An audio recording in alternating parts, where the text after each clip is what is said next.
and a racing cowman, a super George.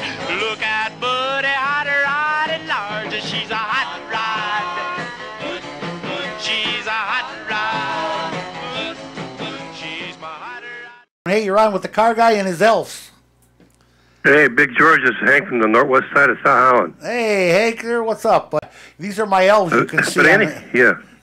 Wave to But any Hank, reason elves. why I'm calling, they had, I don't know if you've seen it or somebody on the news yesterday, national news, they were showing, I got to give a kudos to Honda, because they were, and I think it was filmed mostly down south in Florida or whatever, but they were showing where Honda has reps going down to the junkyards and disabling the airbags. The defective airbags, yeah. And then they also had a crew that would go hunt down the second, third, and fourth owner and go to their actual residences and change the airbag and put a new airbag right in their driveway or whatever, you know. So I got to give them credit. You're exactly right, Hank. Honda has been the only one that has been very, very proactive about this whole airbag thing. They don't want any of their people getting killed.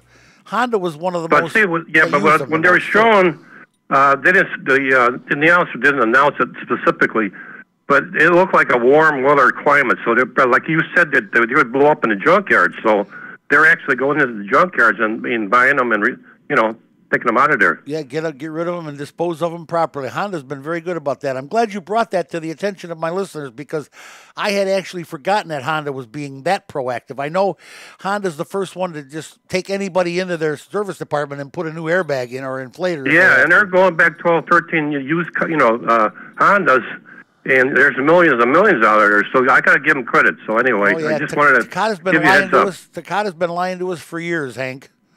Yeah, I know. Absolutely. Buddy, I'm so glad you called. I got to tell you Merry Christmas, Hank. Thanks for calling, buddy. Yeah, I got him in studio. I have Colleen. Say hello, Colleen. Hello, hello. Okay. And we have Cody. Hello. And Corey. Hello. And Dana. Hello. See, we have all these hellos. Isn't that great? I'm going to tell you, these elves are something else. This whole thing was started by Dana. And Colleen jumped on a little bit later, I think, came in later. I'll let them tell you the story because I want you to get over to Ridge and Burnham and bring some goodies. And tell them the kind of goodies we want them to bring. Dana, tell us about Tiny Miracles. So Tiny Miracles started about, I believe it's now been in the 8th year. It started off very small with just about 15 to 20 ornaments being delivered to a few hospitals at their neonatal intensive care units, so their NICUs. It started because coming up to 9 years ago, I lost my daughter due to a premature birth. So I wanted to give back to the parents who were also struggling in having their children in those NICUs and were not going to be able to bring their children home for the holidays.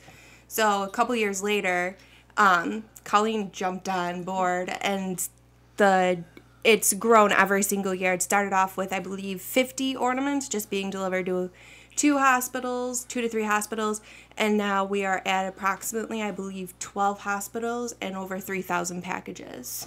Hokey smoke, 3,000 packages. And now, Colleen, of course, you are the perpetrator of Cody and Corey, and you are the beginning of the helmets for Cody. You want to tell us that story? I sure am. We are a group that has been formed because of the fact that Cody was in an accident and he ended up having a fractured skull. He broke his neck. He had some fractures in his face, a brain bleed. There was just lots of bad things going on. And as we would return to the hospital every year, or it felt like every week, in the beginning, we would always bring a present for somebody who was in Cody's room and then the room next to us. And so as a family, we would give back to those kids and just kind of give them hope that someday they would move forward. And then at Christmas time, Dana had contacted us in hopes that we would be, I guess you can call a recipient of the donation, that the name would go on as Helmets for Cody. I don't know what other way to kind of describe it. And I said, well, that's great, but in order for that to happen, we have to be able to do something. So then we started expanding with toys, and then we touched on to the Ronald McDonald House, and now it is gigantic. Lots of fun, lots of different people that are involved, and we focus on every kid that we can get into. And so we usually have the 12 hospitals. We're hoping for 15 this year. Holy smoke, 15 hospitals. Oh my goodness. Well, you know, and it's sad that it takes two sad stories to make a good one, to make a happy one. But this whole Tiny Miracles Helmets for Cody, this whole thing is more than happy. It's great. I have personally seen this blossom years ago. I'm going to tell you, I don't tell you how old I am, but yeah, maybe I will. Back in the 70s, I was Santa Claus at all the local hospitals with the Lansing JCs. And we would travel from hospital to hospital. And our favorite ward, children's ward, was one empty one. If we got there and there was nobody there, that was great. Otherwise, well, and you know, when we were all done for the day, of course, you know what happens when JCs get together after they're all done working. And old Santa used to come home a little tired, a little sleepy, I might add. But that's how I spent my Christmas day for several years. And I got to tell you that the first time you walk into a children's ward in a hospital, it'll bring tears to your eyes. Mm-hmm. The second time is a little easier. And the third time is a little easier. And after that, if you're bringing joy to that ward, you can walk in smiling with your head held high. And this is what these girls do. Now, you guys, you have to rent a truck, right? You rent a truck. Who drives the truck? Not me. No. Kevin actually does. Okay. Who is our big elf who's at work today, and he gets a truck from... Your big oaf? Oh, elf, you said. He gets the truck from Mike Anderson, Chevy, and Maribel. Full disclosure, I didn't know this at the time, but Kevin is one of my judges from the car shows that we do. He's available times. He's a gearhead, just like the rest of us. He knows his car business better than I do. So we're all in this together. But this whole Tiny Miracles and Helmets for Cody, when you do this now, Cody, obviously, one part of it's named after you. When you fell, were you skateboarding or what were you doing? I was riding my bike. Riding your bike on a skate park, yeah. Well, hey, you're practicing your tricks. Every time I tried to practice my tricks, I fell. I know that. And Corey, you being the teenager of the group, you're the one that thinks you do all the work, right? Oh my God, I got to do it all. That's what teenagers say, right? You see, I could have told you. She even combed her hair for today and then put her hat on. Teenagers, I love them. Well, yeah, you gotta love them because they're not going to be teenagers forever, and that's a good thing. Thank goodness. Thank goodness. What are name some of the hospitals in this area that you go to? Which ones do you go to?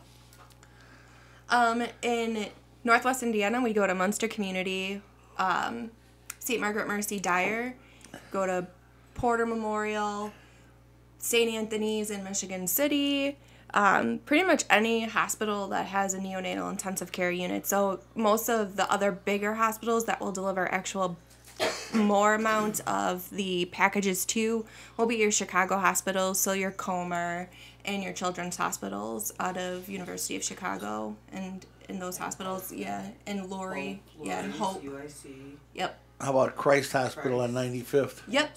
I have a granddaughter, full disclosure again, I have a granddaughter that's a nurse there. And she's really liking Christ Hospital. She says but she purposely did not go into the neonatal area. She's up with the old people with heart transplants and stuff. She didn't want to be by babies. She said that was just too much. Now, a lot of times, and you think about this, and this is a fact, you guys aren't decorating the room for a little baby that kid doesn't even know you're there. It's for the parents. Mm-hmm. They have to live with this mess that is going on, and for lack of a better word, I'll call it a mess. I mean, God messed up. And it's going to have to fix itself. It's going to have to come right again. He'll make it right again. But it takes time. And somebody's got to suffer through it. Mm-hmm. And it's nice that you guys go there and you just decorate the kind of things that you're getting. What are you getting? Does anybody know? Well, we have quite a few toys. Do you want to name some of the toys that we have since... Oh, yeah, the kids ought to know the toys. Come on, teeny bopper. Tell us the toys. What kind of toys do we have? We have, like, coloring books. We just have, like, remote control cars. You just have to keep them busy for any ages because you don't know who's in and who's not. What about the neonatal we even have for them? Oh, the hats, the journals for the parents, the cameras. Blankets, homemade blankets. Are there any dolls? There are lots. Does of Corey dolls. still play with dolls? The main focus is to try to realize that the kids that are big enough to play with something, that they have something that could be played with in a hospital bed. Because the hospital beds are where they're stuck at. Sometimes they'll sit the kids up in a chair, but things roll off the table. So we focus on that, and it's just to try to relieve the parents' stress of not having them home for Christmas. Yeah, because it's not pretty. No. But you know what? It can be lived with. It can be dealt with, and it is. I mean, you guys actually make it pretty nice. You make it a lot better, and you're gonna be. How long does this take? How long are you gonna be out on the road here? It's a long time. Dana can't put numbers on this. No. How many meals is it? Breakfast, lunch, and dinner, or maybe 2 lunches, 2 dinners? I try to do, I split it up into days now because it's easier to do it that way. So I normally tackle the closer hospitals. I normally just pack up into my car and on my way home from work, just drop it off, or I do something like that.